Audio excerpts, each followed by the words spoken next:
ज्ञान संपन्न आदि देव भगवान संकर्षण पाताल विराजमान थे। सनत कुमार आदि ऋषियों ने उनसे परम पुरुषोत्तम ब्रह्म का तत्व जानने के लिए उनसे प्रश्न किया। उस समय शेष जी अपने आश्रय स्वरूप उन परमात्मा की मानसिक पूजा कर रहे थे, जिनका वेद वासुदेव के नाम से निरूपण करते हैं। उनके कमल कोश सरीखे नेत्र बंद थे। प्रश्न करने पर सनत कुमार आदि ज्ञानी जनों के आनंद के लिए उन्होंने अध खुले नेत्रों से देखा। सनत कुमार आदि ऋषियों ने मंदाकिनी के जल से भीगे अपने जटा समूह से उनके चरणों की चौकी के रूप में स्थित कमल का स्पर्श किया, जिसकी नाग राजकुमारियां अभिलाषित वर की प्राप्ति के लिए प्रेम पूर्वक अनेकों उपहार सामग्रियों से पूजा करती हैं। सनत कुमार आदि उनकी लीला के मर्मज्ञ हैं। उन्होंने बार बार प्रेम गदगद वाणी से उनकी लीला का गान किया। उस समय शेष भगवान के उठे हुए सहस्रों फण किरीटों के सहस्र सहस्र श्रेष्ठ मणियों की छिटकती हुई रश्मियों से जगमगा रहे थे। भगवान संकर्षण ने निवृत्ति परायण सनत कुमार जी को यह भागवत सुनाया था, ऐसा प्रसिद्ध है। सनत कुमार जी ने फिर इसे परम व्रतशील सांख्यायन मुनि को उनके प्रश्न करने पर सुनाया। परमहंसों के प्रधान श्री सांख्यायन जी को जब भगवान की विभूतियों का वर्णन करने की इच्छा हुई, तब उन्होंने इसे अपने अनुगत शिष्य हमारे गुरु श्री पराशर जी को और बृहस्पति जी को सुनाया। इसके पश्चात परम दयालु पराशर जी ने पुलस्त्य मुनि के कहने से वह आदि पुराण मुझसे कहा। वत्स श्रद्धालु और सदा अनुगत देखकर अब वही पुराण मैं तुम्हें सुनाता हूँ। सृष्टि के पूर्व यह संपूर्ण विश्व जल में डूबा हुआ था। उस समय एकमात्र श्री नारायण देव शेष शैया पर पौड़े हुए थे। वे अपनी ज्ञान शक्ति को अक्षुण्ण रखते हुए ही योग निद्रा का आश्रय ले अपने नेत्र बूंदे हुए थे। सृष्टि कर्म से अवकाश लेकर आत्म आनंद में मग्न थे। उनमें किसी भी क्रिया का उन्मेष नहीं था। जिस प्रकार अग्नि अपनी दाहिका आदि शक्तियों को छिपाए हुए काष्ठ में व्याप्त रहता है, उसी प्रकार श्री भगवान ने संपूर्ण प्राणियों के सूक्ष्म शरीरों को अपने शरीर में लीन करके अपने आधारभूत उस जल में शयन किया। उन्हें सृष्टि काल आने पर पुनः जगाने के लिए केवल काल शक्ति को जागृत रखा। इस प्रकार अपने स्वरूप रूपभूता चित्त शक्ति के लिए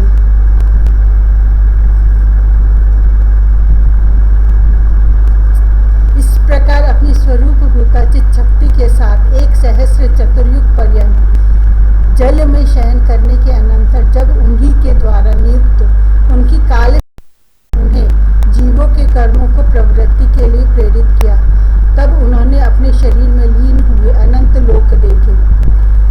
जिस समय भगवान की दृष्टि अपने में निहित लिंग शरीर आदि सूक्ष्म तत्वों पर पड़ी, तब वह कालाश्रित रजोगुण से क्षुभित होकर सृष्टि रचना के निमित्त उनके नाभि देश से बाहर निकला। कर्म शक्ति को जागृत करने वाले काल के द्वारा विष्णु भगवान की नाभि से प्रकट हुआ वह सूक्ष्म तत्व कमल कोश के रूप में सहसा ऊपर उठा और उसने सूर्य के समान अपने तेज से उस अपार जल राशि को दैदीप्यमान कर दिया। संपूर्ण गुणों को प्रकाशित करने वाले उस सर्वलोकमय कमल में वे श्री विष्णु भगवान ही अंतर्यामी रूप से प्रविष्ट हो गए। तब उसमें से बिना पढ़ाए ही स्वयं संपूर्ण वेदों को जानने वाले साक्षात वेद मूर्ति श्री ब्रह्मा जी प्रकट हुए, जिन्हें लोग स्वयंभू कहते हैं। उस कमल की कर्णिका गद्दी में बैठे हुए ब्रह्मा जी को जब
देखा कि उस प्रलयकालीन जल में शेष जी के कमल नाल सदृश गौर और विशाल विग्रह की शैया पर पुरुषोत्तम भगवान अकेले ही लेटे हुए हैं।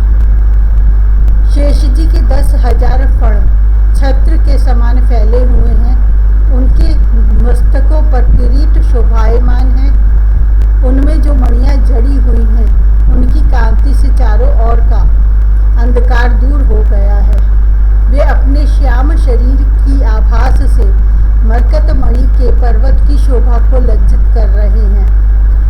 उनकी कमर का पीतपट पर्वत के प्रांत देश में छाए हुए सायंकाल के पीले पीले चमकीले मेघों की आभा को मलिन कर रहा है। सिर पर सुशोभित सुवर्ण मुकुट सुवर्णमय शिखरों का मान मर्दन कर रहा है। उनकी वनमाला पर्वत के रत्न जलप्रपात औषधि और पुष्पों की शोभा को परास्त कर रही है तथा उनके भुजदंड वेणुदंड को और चरण वृक्षों का तिरस्कार करते हैं। उनका वह श्री विग्रह अपने परिमाण से लंबाई चौड़ाई में त्रिलोकी का संग्रह किए हुए है। वह अपनी शोभा से विचित्र एवं दिव्य वस्त्र आभूषणों की शोभा को सुशोभित करने वाला होने पर भी पीताम्बर आदि अपनी वेशभूषा से सुसज्जित है। अपनी अपनी अभिलाषा की पूर्ति के लिए भिन्न भिन्न मार्गों से पूजा करने वाले भक्तजनों को कृपा पूर्वक अपने भक्त वांछा कल्पतरु चरण कमलों का दर्शन दे रहे हैं, जिनके सुंदर अंगुलीदल नख चंद्रिका से अलग अलग स्पष्ट चमकते रहते हैं। सुंदर नासिका अनुग्रह वर्षी भौएं कानों में झिलमिलाते हुए कुंडलों की शोभा बिंबाफल के समान लाल लाल अधरों की कांति एवं लोकार्तिहारी मुस्कान से युक्त मुखार अरविंद के द्वारा वे अपने उपासकों का सम्मान अभिनंदन कर रहे हैं। बस उनके नितंब देश में कदम्ब कुसुम की केसर के समान पीत वस्त्र और सुवर्णमय मेखला सुशोभित है तथा वक्ष स्थल में अमूल्य हार और सुनहरी रेखा वाले श्रीवत्स की अपूर्व शोभा हो रही है। वे अव्यक्त मूल चंदन वृक्ष के समान हैं। महामूल्य केयूर और उत्तम मणियों से सुशोभित उनके विशाल भुजदंड ही मानो उनकी सहस्रों शाखाएं हैं और चंदन के वृक्षों में जैसे बड़े बड़े सांप लिपटे रहते हैं, उसी प्रकार उनके कंधों को शेष जी के फणों ने लपेट रखा है। वे नागराज अनंत के बंधु श्री नारायण ऐसे जान पड़ते हैं मानो कोई जल से घिरे हुए पर्वतराज ही हो। पर्वत पर जैसे अनेकों जीव रहते हैं, उसी प्रकार वे संपूर्ण चराचर के आश्रय हैं।